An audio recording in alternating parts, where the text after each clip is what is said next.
Hey, Thomas. Hey, Dean. Okay, sir. Tell folks a little bit about you, and then I want to throw some curveballs at you. Yeah, for sure. My name's Thomas Hopkins. You'll hear me be called T-Hop around the industry. Mm-hmm. There's always a Thomas somewhere, so I go by T-Hop. But I started doing marketing on Facebook Canvas games back in the Wow. Farmville games, Yeah. and then from that went into mobile gaming and mid-core casino games. Then went into let's see, Lyft to head up passenger acquisition. Went from there to Masterclass. Took them from Series B to Series D, and then since then been doing full time growth marketing consulting. As either a fractional CMO, Right. fractional VP of growth, or and I also run an agency now where I help clients grow their businesses. All right. You might end up on my other podcast about CROs Okay. as well. Okay. So Nice. here's sort of scenario number one. Okay. A lot of your work is like mine is probably virtual, right? And yet you've just signed a new client in today's day one, and they're 5 minutes from your home. So you're actually going to walk into like the building, right? So as you're walking in on Monday morning on day one of a brand new engagement with a brand new client you've never worked with before, what's the nightmare scenario that you might end up walking into, and what's the dream scenario? Let's see.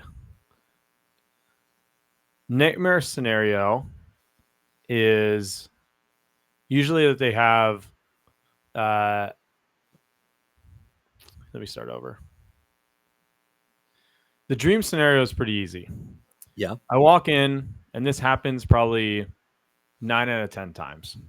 good ratio. The advertiser or the publisher or the company that I'm working with Right. will show me their data, give me access to everything. And I notice that all they're looking at is click-based attribution. Right. And when I see that, I'm like, great. I know I can make a 20, 30% difference Mm-hmm. easily overnight. Because usually what that means is they have the wrong marketing mix. Whenever you're using click-based attribution only, your marketing mix is off. Right. And 9 out of 10 times, it means that you're undervaluing the display networks like PMax and Facebook, Mm-hmm. and overvaluing the click-based attribution like Google search and Right. things like that, or affiliates. So that's a great scenario because then I can come in and offer immediate value within 1 month. Um, the nightmare scenario is along the exact same lines. When I'm like, great, we're only using click-based attribution. And then I try to explain to the finance team and try to explain to the leadership team that this data is wrong and that Right. we can't trust it. And I get a lot of pushback. And that's where I have to spend a lot of time basically saying, can you just trust me? The CEO brought me in here because I have done this for many Mm-hmm. companies and I know what I'm doing. So just trust me and do these two things, and then we'll see the difference. And so the nightmare scenario is when I have a lot of pushback on the desire to follow the status quo, which is the click-based attribution. And that can be, when I say click-based attribution, that's trusting the MMP data Mm-hmm. outright and not doing the probabilistic MMMs, or how did you hear about us, or platform reported data, and just saying, well, we have our click-based data, and this is our source of truth. Then let's talk about this. Then let's imagine it's not day one anymore. Let's skip ahead to day 90. Right, and you're in a C-suite kind of meeting, or a board meeting, or just like a high level meeting, and folks say, we saw the value of bringing you in, or someone like you, like up front, but the real aha moment for us was when what?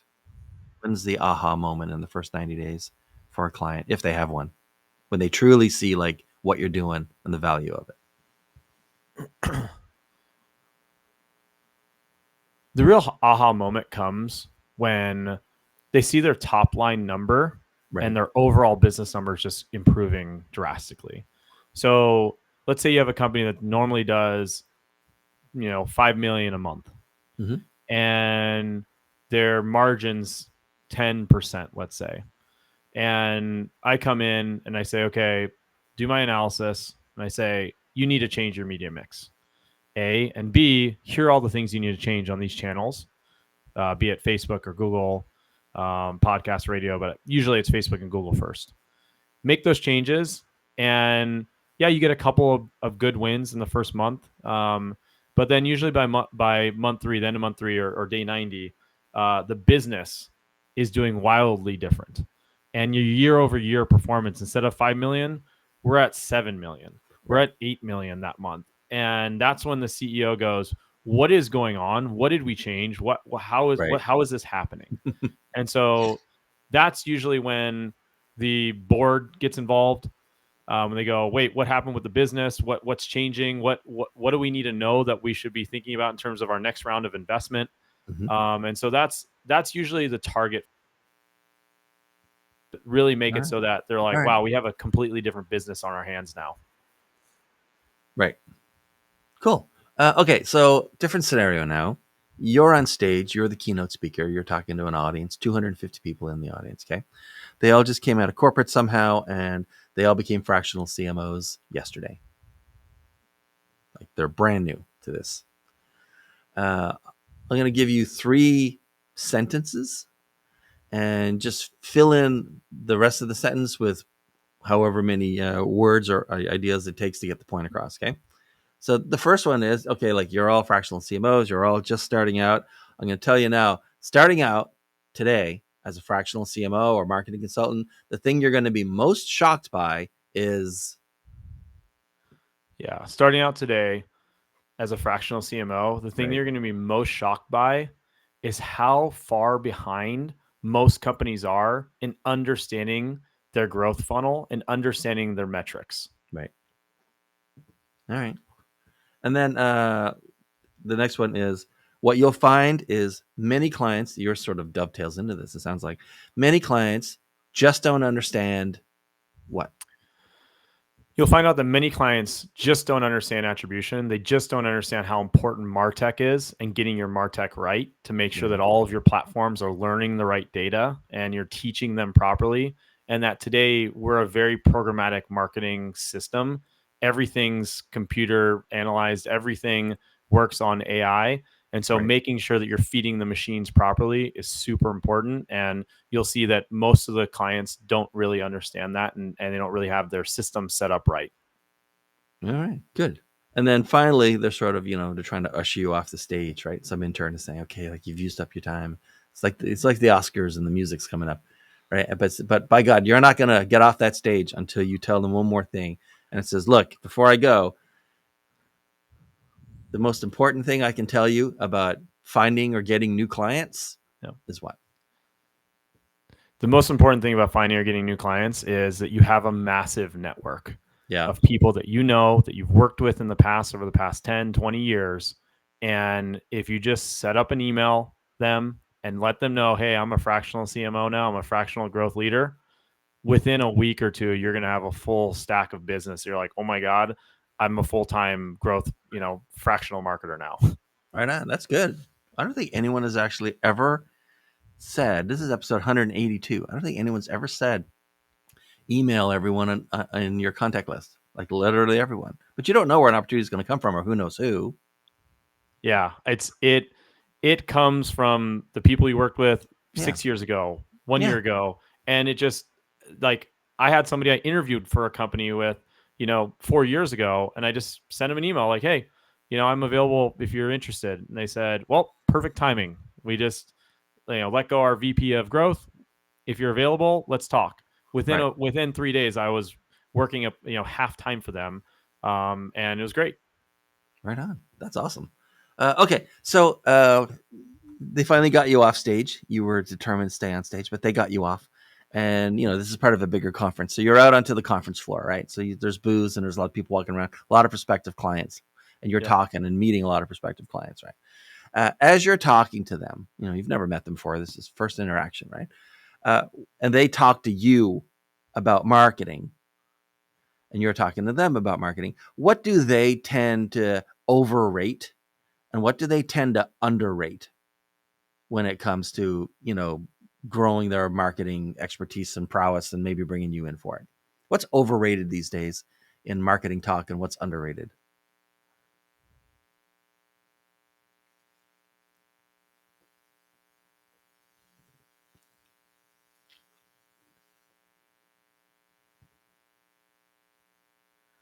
Um, this is going to be controversial. What is overrated is good creative. Yeah. Everyone talks about amazing creative. You got to have amazing creative. I haven't found that to be true. And the reason being is that if you take more of a content marketing approach, you Right. don't have to have great creative. Yeah. Um, and then what's underrated is that massively underrated is the I'd say two things are massively underrated. Number one is understanding your attribution and where the value is Right. coming from. And number two is the Martech. And what I mean by Martech is uh, do you have CAPI set up for Facebook? Do you have conversions API? Are Mm-hmm. you passing the right data back to Meta, right data back to Google? And are you picking the right event to optimize towards? And that would be the thing that's underrated. And then when you're talking to prospective clients, what's like a red flag and what's a green flag as they start talking about their business and what they're looking for?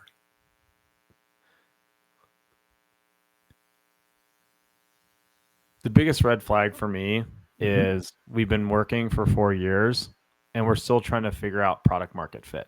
Right. The biggest green flag for me is we've been working for 4 years. We grew by 40%, 50%, 100% a year. And now we're flat and we don't know why. For me, when Okay. I hear that, I'm like, it's music to my ears because I'm Yeah. like, I know I can come in and get their trajectory back on Right. track. Their fundamentals are in place. They've just plateaued. And so there's like, now it's time to level up. Yeah, and it's usually that they got there because they had great product market fit and Right. they had decent growth market fit. So they had a few channels that they could grow their business profitably, but they didn't set them up right. And they aren't looking at their data right now that they've grown to their, 50 million a year, 70 million a year mark. And they need to Right. up level their game to bring it to the next level that can get them to that 100, 200, 300 million a year. Right. All right. When you meet other fractional CMOs and marketing consultants, like, is there like a question you like to ask them, and what do they normally answer with?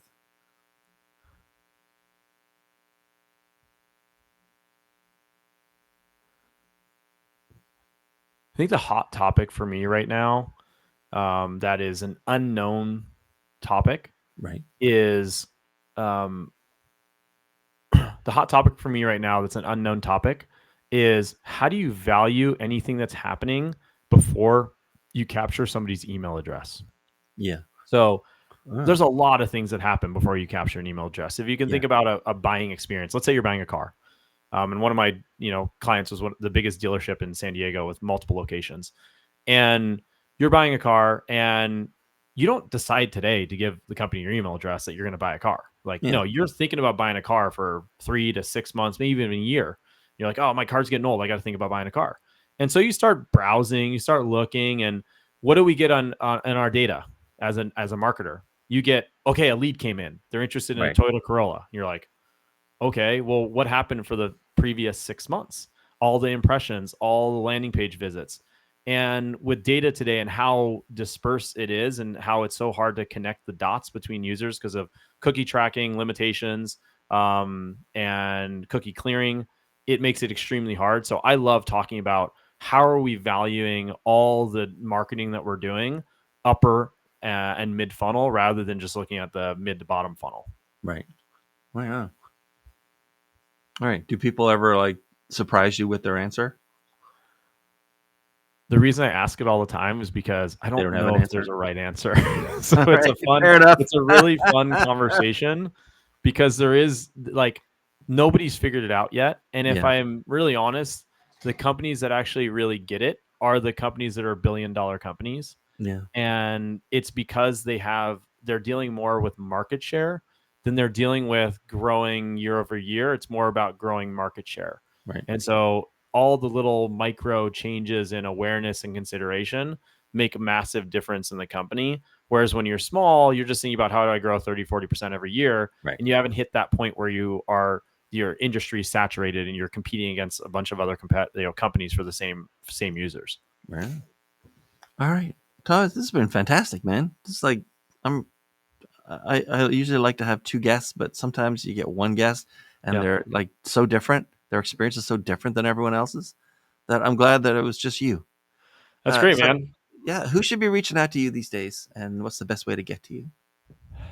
Yeah. So any CEO out there or CMO out there that your Series A, Series B company, Right. business is doing well, but you have this feeling that you're just not growing as fast as you could, or things have slowed down in terms of growth, or even plateaued. I'm somebody that can come and help with that. I have done this for multiple companies, whether it's in the you know women's health space, the CPG space, the subscription space. Right. I have a vast background in that, and I've helped multiple companies, to grow their businesses. And I just do it on a monthly fractional basis. And then at times I have clients too where I can turn them into helping them on an agency basis, because I have an agency as well, Right on. where we do two things. One is content marketing for companies, because I find that that's a massive area for opportunity for most Yeah. companies.